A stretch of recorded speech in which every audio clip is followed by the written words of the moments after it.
In this video, we are talking about the nucleophilic substitution reaction. We're discussing one of the mechanisms. So it's called the SN2 mechanism, and it's the substitution nucleophilic bimolecular mechanism.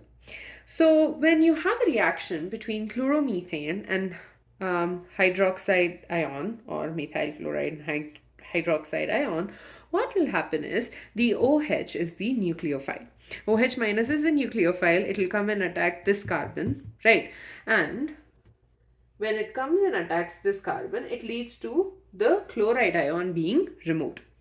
And we will get methanol. Okay, so we're going to see how that is happening.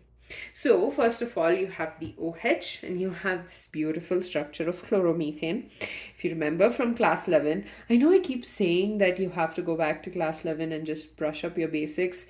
But actually it helps a lot. If you understood the basics, it'll make the next 5 chapters much more, 4 or 5 chapters much more easy. Wait a minute. I think it's 4. Is it 5?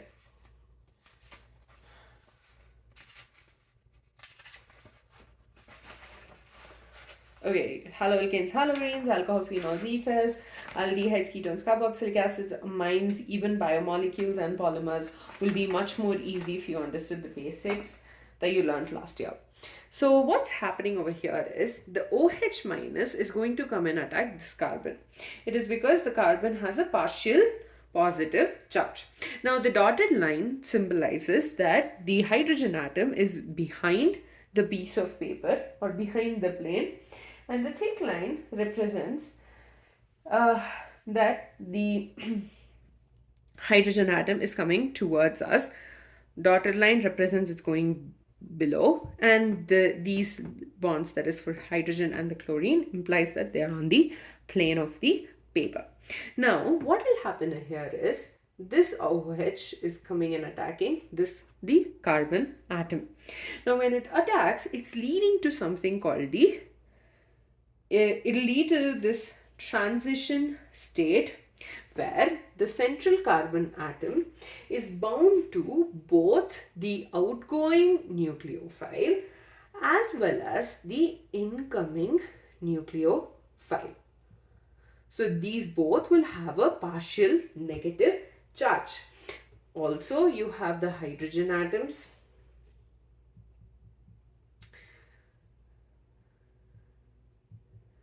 present. So this leads to the formation of a transition state. Now, this transition state is very unstable because carbon has 5 bonds. Okay, you have the incoming nucleophile, that is the OH minus, and the outgoing nucleophile, the Cl minus, bound to it. So what will happen is, as the chlorine is leaving, it will leave that way. Okay, and it will lead to the formation of the methanol, which is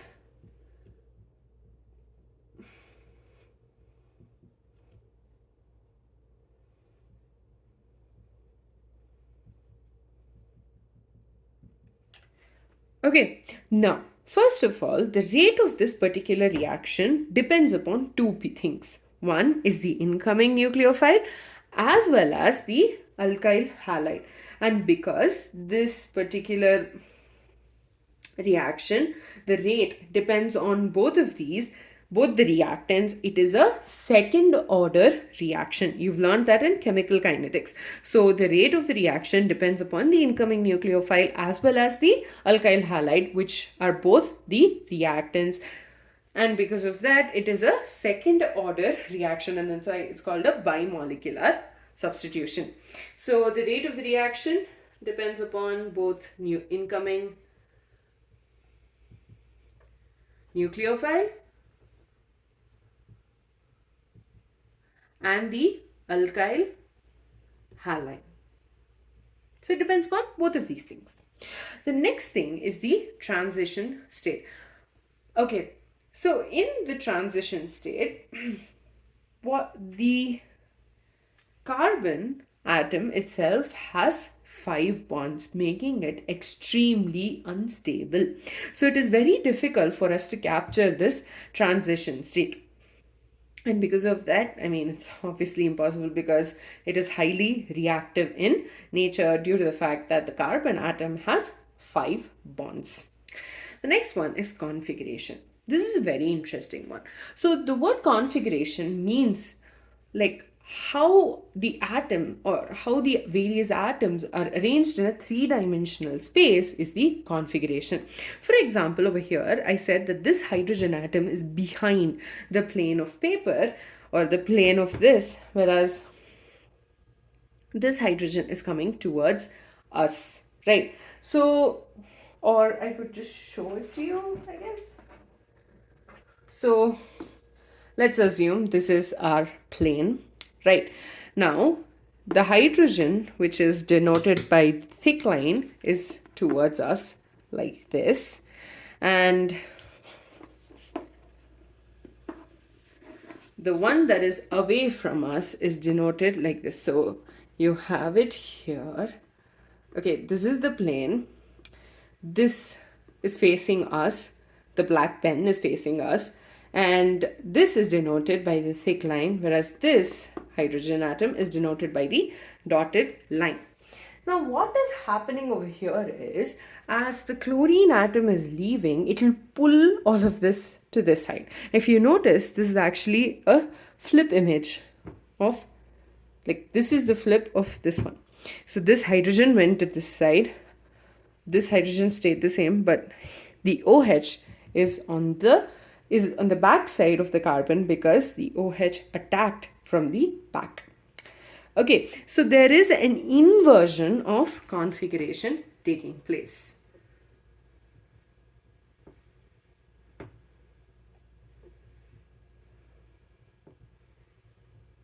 Again, basically you have, let's say this is the plane of the paper, the duster. Okay, and you have this marker cap as the hydrogen atom coming towards us. You have this the tip itself as a hydrogen atom inside the plane of paper. So you'd have the chlorine over here, and let's say we have the other hydrogen like this. Okay, so when the incoming nucleophile attacked from like over here, what will happen is the chlorine is leaving. So as it leaves and it forms a new bond, it flipped to show that the OH group is attacked from the back. Okay, and there is an inversion of configuration taking place. The next, so that is all we need to know till now. Okay, what's happening? First of all, our OH minus is coming and attacking the carbon atom from the backside.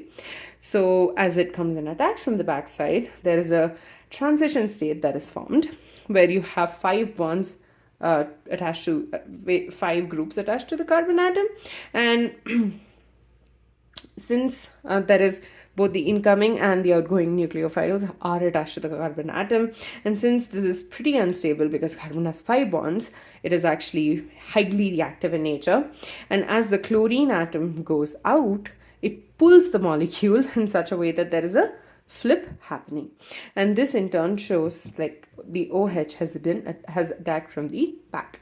The second thing, so here essentially what's happening is there is a breakage of bond between the carbon and the chlorine, and there is a new bond formed between the OH and the carbon atom.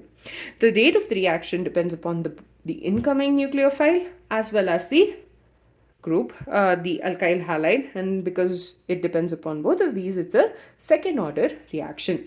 Because there is a flip in the configuration, there is an inversion in configuration as the chloride just pulls it and flips it, and that is why you have an inversion of configuration taking place. The last thing we're going to be talking about is reactivity. If you remember, when we discussed the various types of alkyl halides, we talked about a primary, secondary, and a tertiary alkyl halide. So let me draw the structures. So here you have the carbon atom, right? Hydrogen, halogen, and this is the other hydrogen atom. So this is a primary alkyl halide. Next is the secondary, which means it will be bound to another carbon atom, and We're assuming it's on the plane of paper. So carbon, CH3, this bound to hydrogen. Oh, I'm sorry. This is a primary, this is a methyl group. This is primary, where it's bound to just one carbon atom. The next one is secondary, where it's bound to two carbon atoms.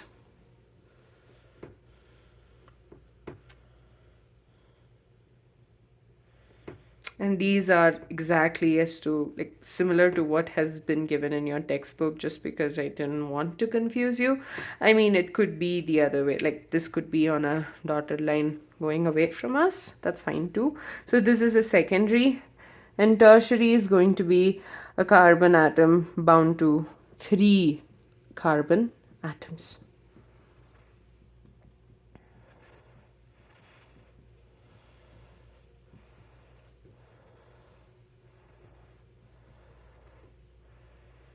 Okay. Now, as you noticed, as we went from methyl to tertiary, it progressively got more crowded. To understand which carbon needs to undergo the nucleophilic substitution, I'm just going to mark a circle around it. Okay. Now, think about the mechanism. In our mechanism, the nucleophile is going to come and attack the carbon atom from the back, right? So in case of methyl, you have the nucleophile. Okay, it's not too bad. It can just easily attack. But when we have the primary, it might be slightly difficult, but it's okay. Just can attack again. But when it comes to, again, secondary, it's more difficult because you have two alkyl groups, two methyl groups attached to this carbon, and so it can't attack from here or here. It has to attack again through this. And when it comes to the tertiary, there's literally, it'll be very difficult for the nucleophile to attack the carbon atom. So the reactivity of the alkyl halide depends on how easy it is for the nucleophile to come and attack the the carbon atom which is attached to the halogen. Basically the carbon attached to the halogen atom. So in case of the methyl, it was very easy. With the primary, because of one methyl group attached to this carbon, it was slightly difficult, but it was possible. Secondary was also the same. But with tertiary, it is almost impossible for it to attack from this side. Okay, and because of that, the order of reactivity is, first you will have primary, or let's start with methyl, is more reactive than primary alkyl halide, which is more reactive than secondary, primary alkyl halide, which is more reactive than secondary alkyl halide, which is more reactive than a tertiary alkyl halide. Okay, so now you'd be wondering, okay, if a tertiary alkyl halide finds it difficult for it to undergo a bimolecular substitution reaction, does that mean it will not undergo a nucleophilic substitution reaction at all? No, it will undergo a nucleophilic substitution reaction. It is just that it will not undergo an SN2 reaction. It will instead use another path. Obviously, it will pick the easier path by which it can undergo a chemical reaction, and that is going to be the SN1 reaction, which we will talk about in the next video. So I'm just going to recap the whole thing one last time. When you have chloromethane reacting with hydroxide ion, it gives us methanol and a chloride ion. The OH minus is attacking from the back, and this is leading to the formation of something called a transition state, which has a carbon atom bound to 5 other atoms. And because it is the case, it is highly reactive, and Basically, the carbon is bound to both the incoming nucleophile as well as the outgoing nucleophile. As the outgoing nucleophile starts moving away, it leads to an inversion of configuration, which is what happens, and that's why we have an inversion of configuration taking place. It might not seem very obvious right now, but we'll be talking a little bit about various concepts reacting. With respect to optical activity and stereochemistry, and you will understand what I mean by inversion of configuration. You just need to remember it for now. The rate of the reaction depends upon both the incoming nucleophile as well as the alkyl halide. It depends upon both of these, and because of that, it's a second order reaction, and that's why it's called a bimolecular substitution reaction.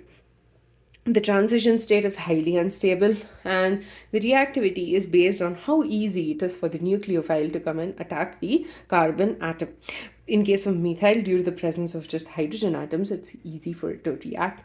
On the other hand, when it's a primary alkyl halide, it might be difficult, but it does react and it can attack. Secondary also it's the same, but with tertiary, because there are bulky alkyl groups on all sides, it is very difficult for the nucleophile to attack the carbon. And because of that, you have the order of reactivity: methyl more reactive than primary, which is more reactive than secondary, which is more reactive than tertiary. It's due to steric hindrance, due to steric reasons. It does not like the SN2 mechanism. Instead, our tertiary alkyl halides prefer SN1 mechanism, which we will learn about in the next video.